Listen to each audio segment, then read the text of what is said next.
प्राचीन काल की बात है, जब भगवान जगन्नाथ पुरी धाम में प्रतिष्ठित थे। एक बार भगवान जगन्नाथ ने सोचा कि क्यों न अपने भक्तों की भक्ति की परीक्षा ली जाए। उन्होंने अपनी लीला रचने का निर्णय लिया। पुरी में एक गरीब ब्राह्मण था जिसका नाम था रामदास। वह भगवान जगन्नाथ का परम भक्त था और उसकी भक्ति में किसी प्रकार की कमी नहीं थी।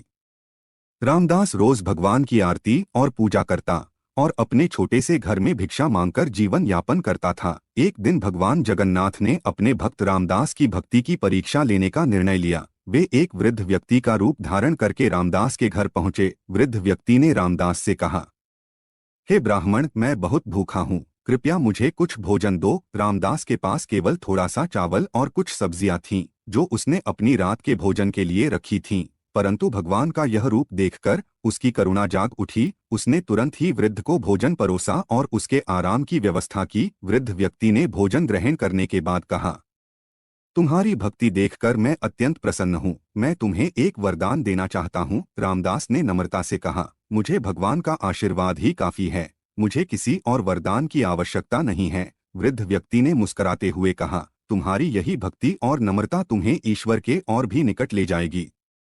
यह कहकर वृद्ध व्यक्ति अदृश्य हो गया और रामदास को आभास हुआ कि यह कोई साधारण व्यक्ति नहीं था, बल्कि स्वयं भगवान जगन्नाथ थे। अगले दिन जब रामदास मंदिर गया तो उसने देखा कि भगवान जगन्नाथ की मूर्ति से एक अद्भुत दिव्य प्रकाश निकल रहा है। पुजारी और सभी भक्त आश्चर्यचकित थे।